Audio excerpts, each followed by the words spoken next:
दोस्तों, जैसा कि आप देख ही रहे हैं, इस समय पूरे मिडिल ईस्ट में हालात बेहद तनावपूर्ण हो चुके हैं। चारों तरफ युद्ध जैसी स्थिति बनती नजर आ रही है। कभी ईरान अमेरिकी सैन्य ठिकानों पर मिसाइलें दाग रहा है, तो कभी यूनाइटेड स्टेट्स जवाबी कार्रवाई में पीछे हटने को तैयार नहीं है। हालात इतनी तेजी से बदल रहे हैं कि अब इसे सिर्फ एक क्षेत्रीय टकराव नहीं, बल्कि संभावित वैश्विक एस्केलेशन के रूप में देखा जाने लगा है। कई अंतर्राष्ट्रीय विश्लेषक तो खुलकर तीसरे विश्व युद्ध जैसी आशंकाएं भी जताने लगे हैं। और इसी बीच एक ऐसा देश है पर पूरी दुनिया की नजर टिक गई है, और वह है इंडिया। अब सवाल यह है कि आखिर भारत पर इतनी नजरें क्यों टिकी हुई हैं? वजह सिर्फ कूटनीतिक नहीं है। असल कारण है भारत का मिडिल ईस्ट के साथ गहरा आर्थिक रिश्ता। ऊर्जा से लेकर व्यापार तक भारत का एक बड़ा हिस्सा इसी क्षेत्र से जुड़ा हुआ है। भारत अपनी तेल और गैस की जरूरतों का बड़ा भाग खाड़ी क्षेत्र से आयात करता है, और यही नहीं, भारत का विशाल समुद्री व्यापार भी इसी मार्ग से होकर गुजरता है। लेकिन अब परिस्थितियां बदलती नजर आ रही हैं, क्योंकि ईरान ने जिस समुद्री रास्ते को लेकर कड़ा रुख अपनाया है, वह दुनिया के सबसे महत्वपूर्ण समुद्री मार्गों में से एक है, स्ट्रेट ऑफ हॉर्मुज। यह वही संकरा समुद्री रास्ता है जो ईरान और ओमान के बीच स्थित है और फारस की खाड़ी को ओमान की खाड़ी तथा आगे अरब सागर से जोड़ता है। भौगोलिक रूप से यह भले ही ज्यादा चौड़ा न हो, लेकिन वैश्विक अर्थव्यवस्था के लिए इसकी अहमियत बेहद बड़ी है। दुनिया के समुद्री तेल व्यापार का लगभग 20 से 25% हिस्सा इसी मार्ग से होकर गुजरता है। हर दिन करीब 20 से 21 मिलियन बैरल कच्चा तेल इसी रास्ते से दुनिया के अलग अलग देशों तक पहुंचाया जाता है। खाड़ी क्षेत्र के बड़े तेल उत्पादक देश जैसे Saudi Arabia, Iraq, Kuwait, United Arab Emirates और खुद ईरान भी इसी समुद्री मार्ग पर निर्भर हैं। यानी अगर इस रास्ते पर जरा सा भी तनाव बढ़ता है या जहाज़ों की आवाजाही बाधित होती है, तो इसका असर सिर्फ मिडिल ईस्ट तक सीमित नहीं रहेगा, बल्कि पूरी दुनिया की अर्थव्यवस्था पर पड़ सकता है। अब जरा सोचिए कि अगर इस समुद्री रास्ते पर खतरा बढ़ जाए, जहाज़ों को गुजरने में दिक्कत आने लगे या बीमा कंपनियां जोखिम के कारण जहाज भेजने से इनकार करने लगे, तो क्या होगा? सबसे पहला असर तेल की कीमतों पर पड़ेगा। वैश्विक बाजार में कच्चे तेल की कीमतें तेजी से बढ़ सकती हैं, और अगर तेल महंगा हुआ तो उसका सीधा असर महंगाई पर पड़ेगा, क्योंकि आज भी दुनिया की लगभग हर सप्लाई चेन ट्रांसपोर्टेशन पर निर्भर है, और ट्रांसपोर्टेशन की रीढ़ पेट्रोलियम उत्पाद ही हैं। जहाज़ों से लेकर ट्रकों तक, कंटेनर शिपिंग से लेकर एयर कार्गो तक अधिकतर परिवहन कच्चे तेल से बने ईंधन पर चलता है। अगर कच्चे तेल की सप्लाई बाधित होती है तो पेट्रोल और डीजल की कीमतें बढ़ेंगी।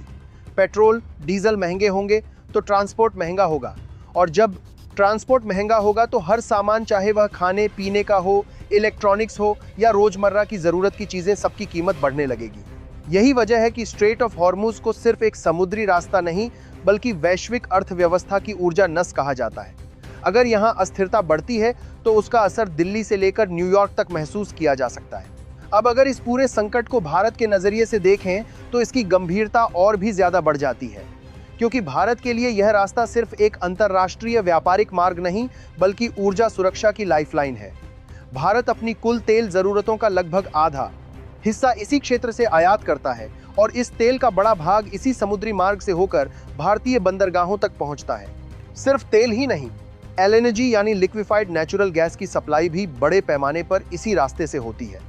कतर से आने वाली गैस हो या इराक और सऊदी अराबिया से आने वाला कच्चा तेल, इन सब की आपूर्ति इसी समुद्री मार्ग पर निर्भर करती है। इसीलिए इस मार्ग की सुरक्षा सीधे भारत की अर्थव्यवस्था और आम जनता की जेब से जुड़ी हुई है। इसी वजह से भारतीय नौसेना समय समय पर इस क्षेत्र में अपनी मौजूदगी बढ़ाती रही है, और व्यापारिक जहाज़ों की सुरक्षा सुनिश्चित करने के लिए ऑपरेशन भी चलाए जाते रहे हैं। लेकिन मौजूदा हालात पहले से कहीं ज्यादा जटिल नजर आ रहे हैं, क्योंकि ईरान, इजराइल और यूनाइटेड स्टेट्स के बीच बढ़ता सैन्य तनाव पूरे क्षेत्र को युद्ध जैसे माहौल की तरफ धकेल रहा है। और यहीं से सबसे बड़ा सवाल खड़ा होता है, अगर यह समुद्री रास्ता लंबे समय तक अस्थिर रहता है तो क्या भारत इसके लिए तैयार है? क्या वैकल्पिक सप्लाई रूट मौजूद हैं? क्या रणनीतिक तेल भंडार इस झटके को सह पाएंगे? या फिर आने वाले समय में पेट्रोल और डीजल की कीमतों में तेज उछाल देखने को मिल सकता है? क्योंकि अगर यह समुद्री नस दबती है तो उसका असर सीधे भारत की अर्थव्यवस्था की धड़कन पर महसूस होगा। और यही वह बिंदु है जहां से इस पूरे संकट की असली कहानी शुरू होती है। लेकिन असली चिंता यहीं से शुरू होती है। अगर स्ट्रेट ऑफ हॉर्मुज में तनाव लगातार बढ़ता है और जहाज़ों की आवाजाही प्रभावित होती है, तो इसका असर सिर्फ क्षेत्रीय राजनीति तक सीमित नहीं रहेगा, बल्कि पूरी वैश्विक अर्थव्यवस्था पर दिखाई देगा। यह समुद्री रास्ता दुनिया के सबसे महत्वपूर्ण ऊर्जा मार्गों में से एक माना जाता है। फारस की खाड़ी से निकलने वाला कच्चा तेल और गैस बड़ी मात्रा में इसी रास्ते से दुनिया के अलग अलग देशों तक पहुंचता है। इसलिए अगर यहाँ थोड़ी सी भी अस्थिरता पैदा होती है तो उसका असर तुरंत अंतर्राष्ट्रीय बाजारों में दिखाई देने लगता है।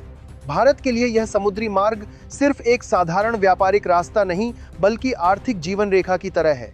भारत अपनी ऊर्जा जरूरतों का एक बड़ा हिस्सा खाड़ी देशों से आयात करता है और वह ज्यादातर समुद्री जहाजों के जरिए ही भारत तक पहुंचता है। ऐसे में अगर इस रास्ते में किसी तरह की रुकावट आती है, जहाजों की गति धीमी पड़ती है या सुरक्षा का खतरा बढ़ता है, तो इसका सीधा असर भारत की ऊर्जा आपूर्ति पर पड़ सकता है।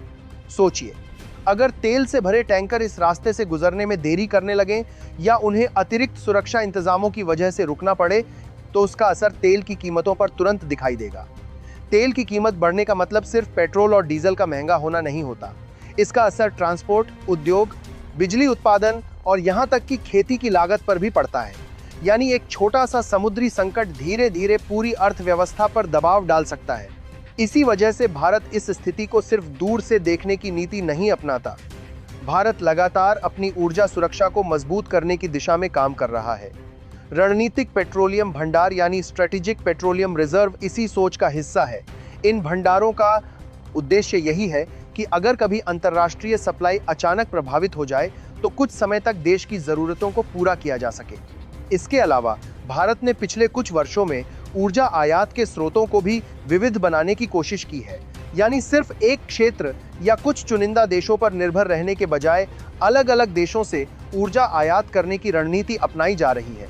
इससे फायदा होता है कि अगर किसी एक क्षेत्र में संकट पैदा हो जाए तो दूसरे स्रोतों से सप्लाई जारी रखी जा सके। समुद्री सुरक्षा के मामले में भी भारत लगातार सक्रिय रहा है। भारतीय नौसेना पहले भी कई बार ऐसे मिशन चला चुकी है जिनका उद्देश्य व्यापारिक जहाजों की सुरक्षा सुनिश्चित करना रहा है।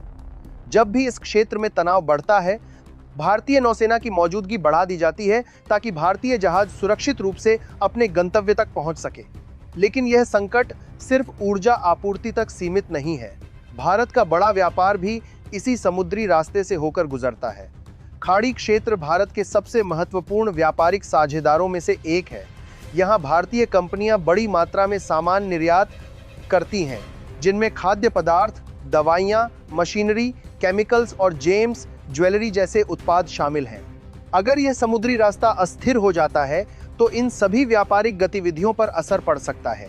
इतिहास भी हमें यही सिखाता है कि जब भी इस क्षेत्र में तनाव बढ़ा है तो दुनिया भर के तेल बाजारों में तुरंत हलचल देखने को मिली है। कई बार सिर्फ खतरे की आशंका भर से ही अंतर्राष्ट्रीय बाजारों में कीमतें तेजी से ऊपर जाने लगती हैं। निवेशक और कंपनियां पहले से ही संभावित जोखिम को देखते हुए अपनी रणनीतियां बदलने लगती हैं। यही कारण है कि भारत इस पूरे घटनाक्रम को बेहद सावधानी और संतुलन के साथ देख रहा है। एक तरफ कूटनीतिक स्तर पर सभी पक्षों के साथ संवाद बनाए रखने की कोशिश की जाती है ताकि क्षेत्र में स्थिरता बनी रहे। दूसरी तरफ आर्थिक और रणनीतिक तैयारियों को भी मजबूत किया जाता है ताकि किसी भी अप्रत्याशित स्थिति से निपटा जा सके। आज की दुनिया में समुद्री रास्तों की सुरक्षा सिर्फ एक देश का मुद्दा नहीं रह गया है। यह वैश्विक व्यापार और ऊर्जा सुरक्षा से जुड़ा हुआ विषय बन चुका है। इसलिए स्ट्रेट ऑफ हॉर्मुज जैसे समुद्री मार्गों पर होने वाली हर छोटी बड़ी घटना को दुनिया भर के देश गंभीरता से देखते हैं। अब सवाल यही है कि आने वाले समय में हालात किस दिशा में जाएंगे।